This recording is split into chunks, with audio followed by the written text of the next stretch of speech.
Welcome back. All right, let's get to our big announcement tonight. Well, each night on this show for 16 months, we've spoken about the shocking explosion in racism towards Jews here and around the world. And we've all been horrified at what we're witnessing on streets we always considered safe.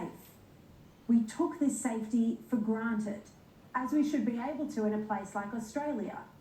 Yet with each passing week, the cruel anti-Semitism escalated, and all good-hearted Australians can't believe what's happening. From the burning down of the Adas Synagogue in Melbourne, where prayer books were burnt to smithereens, to the firebombing of a preschool in New South Wales, where toddlers play. There's been vandalism, torching of cars, hatred on university campuses, both by students and lecturers.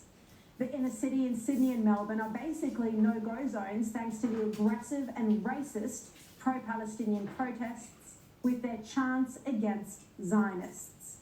Then just last month, the discovery of a caravan packed with enough explosives to create a 40-metre blast wave. Premier Chris Minns was visibly shaken as he told the public it could have been a mass casualty event. We started seeing anti-Semitism on a daily basis in October 2023 after terrorists attacked Jews. It felt like it was a crisis point back then. There's a depression that I can tell you has quite clearly set in the Jewish community as we witness as a society the worst and most dangerous anti-Semitism we've seen in half a century. Anti-Semitism that I believe is legitimised by politicians who speak at these rallies, where anti-Semitic signs and slogans are freely waved. That was the 23rd of October 2023, before Israel even went into Gaza, before Israel responded at all. It was just 2 weeks after Hamas attacked innocent citizens. Somehow that barbarity was the green light for the world to start attacking Jews as well. And effectively, the international community and progressive activists sided with Hamas. And the leaders of all of our institutions were too weak to nip this in the bud. I'm sure I'm not alone when I say that I feel sadness for everything we've lost as a country, as a society. We're becoming famous internationally for racism. It's getting coverage in all the American and international esteemed publications. And too often we wake up in the morning after another horrific incident overnight, and it just feels like Groundhog Day. We need something to break the cycle, to force change, because none of us want this to be the face of Australia permanently. And so tonight I can announce that we're holding a Sky News Anti-Semitism Summit. Opposition leader Peter Dutton, New South Wales Premier Chris Minns, former Prime Minister John Howard will headline the Anti-Semitism Summit. Attorney General Mark Dreyfus will attend on behalf of the Albanese government.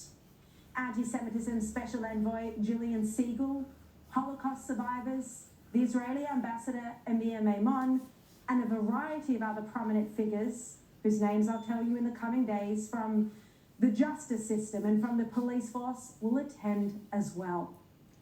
We will have sessions on law enforcement, policing, judiciary, education, anti-Semitism at universities, and better education in our school system.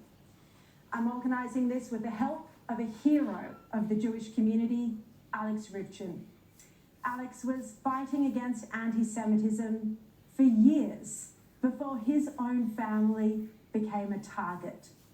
The home he used to live in was vandalised by cowards, and the car in front of it went up in flames. Alex quite rightly says that our nation is in a dark place right now, and that this summit has the capacity to lead us out.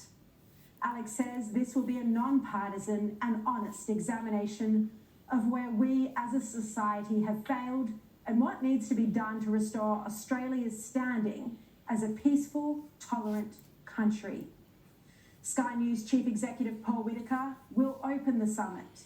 He says anti-Semitism is an insidious scourge on society and completely at odds with Australian values. It must be stamped out.